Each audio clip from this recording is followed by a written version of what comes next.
Hey gang, so today we're going to check out a video on Umamusume, on the actual real life horses that the characters are based on, and this video is based on Goldship, who is one of the more popular characters. So let's check it out. In the sprawling world of Umamusume Pretty Derby, among dozens of legendary champions, one character has become the face of the franchise's unpredictable spirit. If you have seen any clips from the game or the anime, you have almost certainly seen her. The tall, gray-haired girl with a goofy grin. The one pulling pranks, breaking the fourth wall, and delivering a flying dropkick to her trainer. This is Goldship, or Goldship, as she is known to her legion of fans. And while she often seems like the comic relief, she is absolutely the comic relief. Her story is one of the most complex and fascinating in the entire series, because the anime girl who acts like a prankster is a direct, faithful translation of a real-life racehorse, a multi-million-dollar champion who was just as brilliant and even more chaotic than his fictional counterpart. This is the story of that horse, and how his career, his personality, and his incredible contradictions were perfectly reborn as a digital icon. Let's get into it. To really understand the legend of Goldship, you first have to accept that he was, above all, a contradiction. On paper, the facts paint a clear picture of an elite champion, to be like a really good horse. Grade 1 winner with career earnings of nearly 1.4 billion yen. But the numbers never told the whole story, because alongside that breathtaking brilliance was a baffling, often maddening belligerence. He was a force of nature that operated entirely on his own terms. And the key to this puzzle, wins when he wants to win, for his unique brand of chaos, can be found in his bloodline. His pedigree isn't just a list of ancestors, it is a recipe for his entire personality.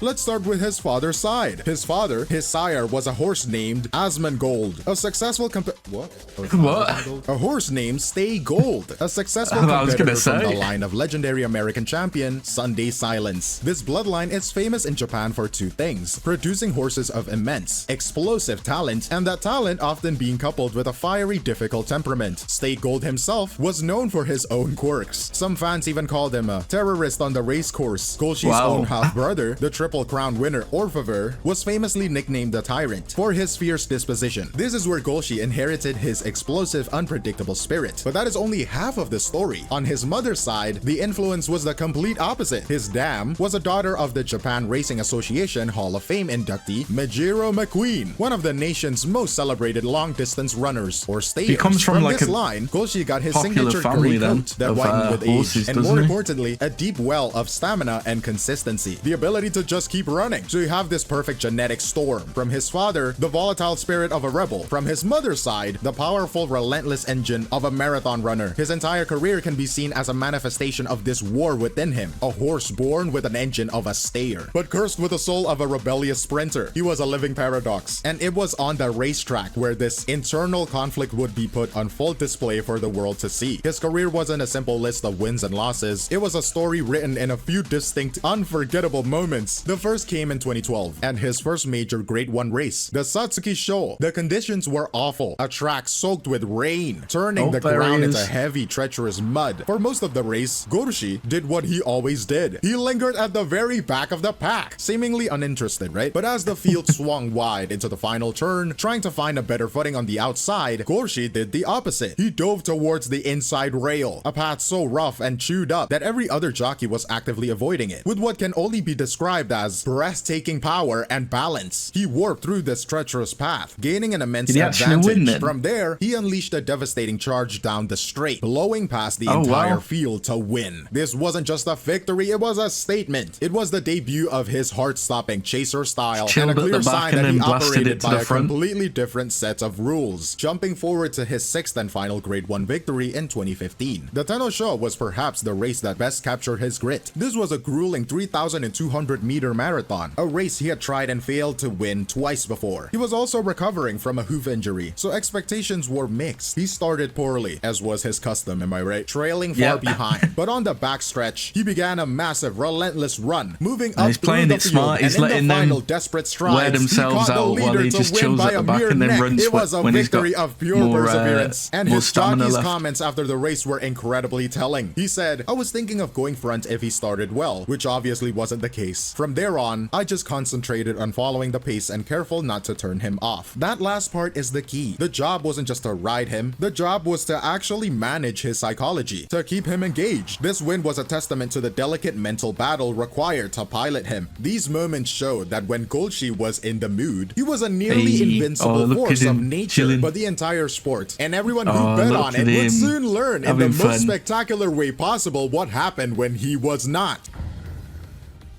The 12 billion yen incident. Takarazuka Goldship entered the race as the overwhelming favorite. He was on the verge of making history, attempting to become the first horse to ever win this prestigious all-star race 3 times in a row. The betting public had wagered an astronomical sum on him. The starting gate sprang open and the rest of the field thundered away. Goldship went into what was described as an inexplicable fit. He reared up high on his hind legs, holding the pose, a perfect statue of defiance, as the race disappeared into the distance. By the time he finally decided to run, he was hopelessly behind. In that single moment of defiance, an estimated 12 billion yen in winning tickets was instantly turned into worthless paper. Depending on the exchange rate at the time, that is anywhere from about 82 million to 135 million USD. Gone. Vaporized by a horse who simply decided he didn't feel like it. And this is the event that truly defines his legacy as the Chaos Agent. The entire sport of horse racing, and especially the massive betting industry built around it, is founded on principles of statistical analysis, performance prediction, and quantifiable data. It is a system designed to make the unpredictable predictable. Goldship was a living, breathing refutation of that entire system. One writer at the time described him perfectly, calling him a divine punishment inflicted on humanity for daring to gamble on the enterprise of horse racing. He was a force of nature that reminded everyone in the most financially catastrophic way possible that some things simply cannot be quantified. It was moments like these of spectacular talent and even more spectacular self-sabotage that cemented his legend. He was actually a character so perfectly formed. It was almost inevitable that someone would decide to make his story playable. This is where the Goldship legend was supercharged for a new era. In the world of Umamusume Pretty Derby, and the genius of his adaptation to the horse girl is how it was a meticulous and clever translation. It starts with her visual design, which is essentially a canvas of hidden references. It is designed to be a rewarding experience for anyone who knows the real story. For instance, her race outfit, the red dress, and the white and red sweatbands is a direct copy of the jockey silks his riders wore. Look closer at the dress and you will see 6 gold buttons running down the front. Each one represents one of his 6 grade 1 victories. And then there are the visual puns. A large golden anchor-shaped ornament hangs from her thigh, a playful nod to her name, Goldship.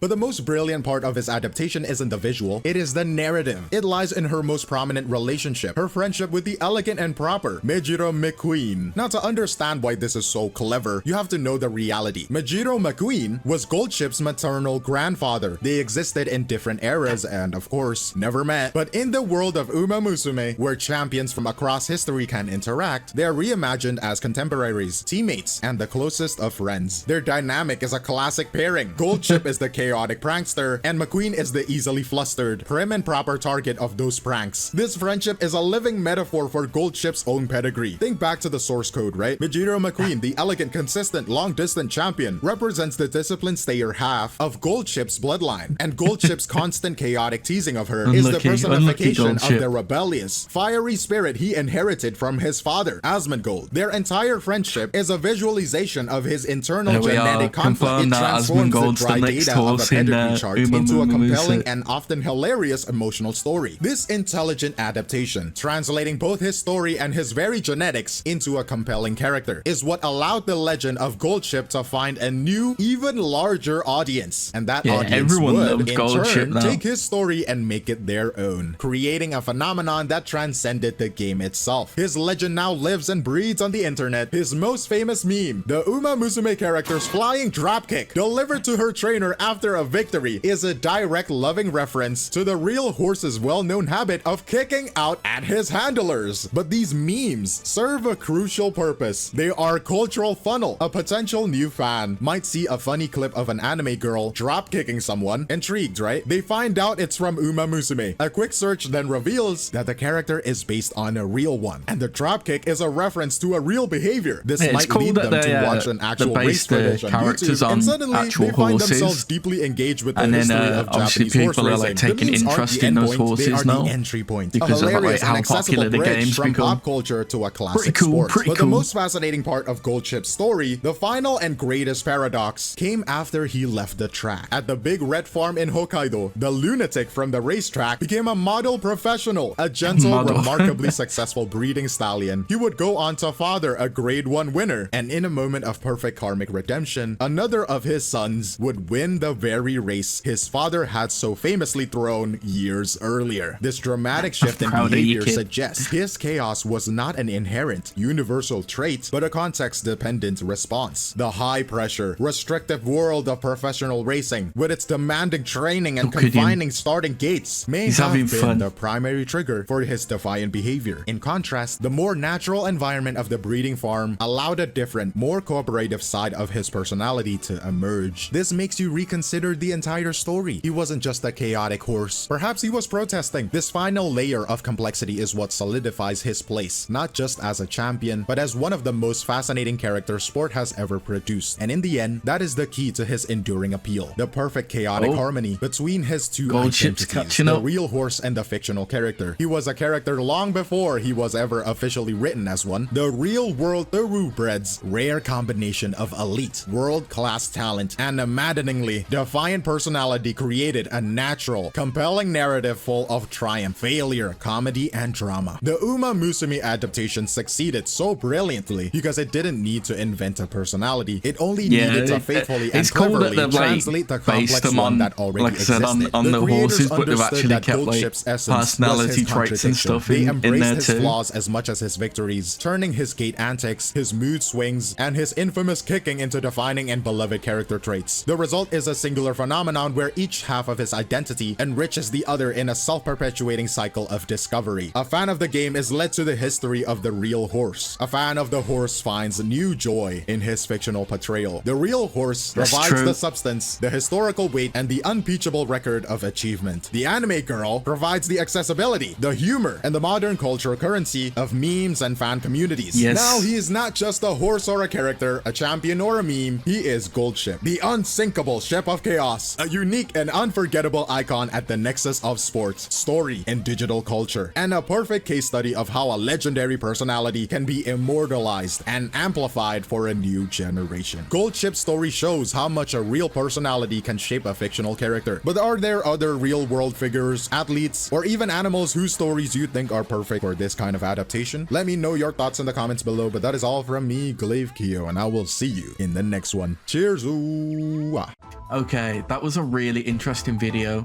Like I said, it's really nice to see that they've based them on actual horses that existed or still exist, and the fact that they've took little characteristics and translated them into the character's own characteristics is really cool. Obviously it was just about Goldship, and Goldship is such a big fan favorite, so it's cool to learn a bit more about her or him. So yeah, I really enjoyed it.